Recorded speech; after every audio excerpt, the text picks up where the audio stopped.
Qui sont les personnes en situation de handicap? Aziz Zogagui, chargé de communication AHF. Tournage réalisé à la Maison Victor Hugo, Paris. Quels sont les freins que vous rencontrez lorsque vous voulez accéder à un lieu culturel? Il y a beaucoup de gens qui voudraient aller dans le lieu culturel, mais les deux facteurs qui freinent, c'est l'accessibilité des lieux et aussi l'accessibilité du contenu. Pour moi, ce qui serait normal, c'est que en fait, on n'ait pas à se poser de questions, est-ce que je vais galérer ou pas en sortant de chez soi. Après, ce qui peut pêcher aussi, ce sont les sites web des différents établissements qui ne sont pas forcément compatibles avec les synthèses vocales des ordinateurs. Et donc, du coup, on perd beaucoup en termes de temps à naviguer sur le site. Du coup, c'est décourageant. On veut bien le faire une fois ou deux, mais le faire systématiquement, non, ça ne marche pas. Quand on arrive où se trouve le guichet, où se trouve... parce que y a des fois, les guichets, c'est loin. Hein. Des fois, il faut marcher longtemps dans le hall. Et le hall est encombré de promontoires, de tables, de gens. Enfin, il y a tout un parcours du combattant à faire avant de pouvoir atteindre un accueil, si tant est qu'il y a quelqu'un à l'accueil à ce moment-là, et si tant est que la personne soit disponible aussi pour vous accueillir. Est-il important que le personnel soit sensibilisé au handicap?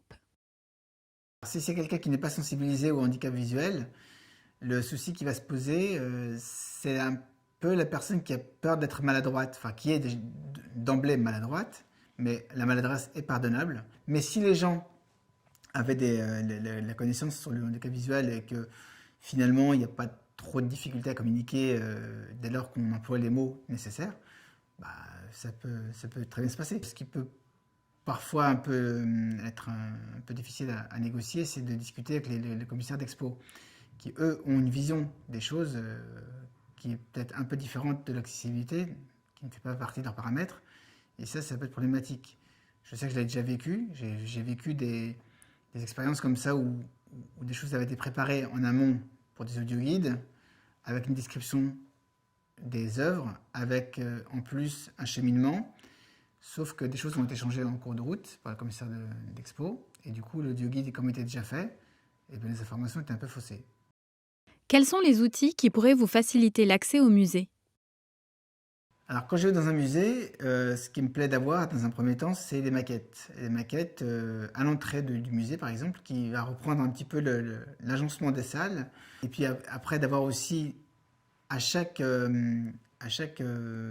œuvre exposée, d'avoir peut-être une maquette également, ou en 2D ou en 3D de l'œuvre présentée. Et en plus de ça, alors bon, s'il y a un petit cartel en braille, pourquoi pas, parce que moi je suis brailliste, mais idéalement, si on pouvait aussi avoir un audio guide pour parler de l'œuvre, mais un audio guide avec une audio description aussi de l'œuvre. Idéalement, ce qui me plairait aussi, en plus de la maquette, c'est que si l'audio guide permet de décrire le cheminement, c'est-à-dire de dire, par exemple, de donner des indications de déplacement dans le musée, suivez la bande au sol, et lorsque vous croiserez une bande perpendiculaire, tournez à gauche. Bon, là, clairement, ça permet de faire aussi un cheminement dans le musée. En quoi est-ce important pour vous qu'un musée vous soit accessible? Moi, beaucoup de choses m'intéressent et je suis avide de connaissances. Et le fait de pouvoir accéder librement à un contenu de manière autonome, et ben de là, pour moi, c'est une victoire à chaque fois, quoi. J'aime vraiment les musées accessibles parce qu'il y a un repos intellectuel quand même, enfin, il y a un gain au niveau de l'intellect qui est non négligeable, qui me permet de me concentrer uniquement sur l'expo, sur les œuvres et tout ça. Remerciements.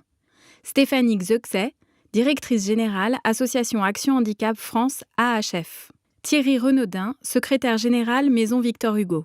Pour leur témoignage, Pierre Siolfi, Association Tourisme et Handicap et AVH, Agnès Courodon, AHF, Marie Vampouille, AHF et Anvan Simone. Et Aziz Zogagui, chargé de communication AHF. Logo AHF Action Handicap France. Tourisme et Handicap. Maison Victor Hugo, Paris-Guernesey. Fondation NG. Make.org Foundation. Fondation Handicap, Malakoff Humanis. Vidéo réalisée par Tulipe et compagnie.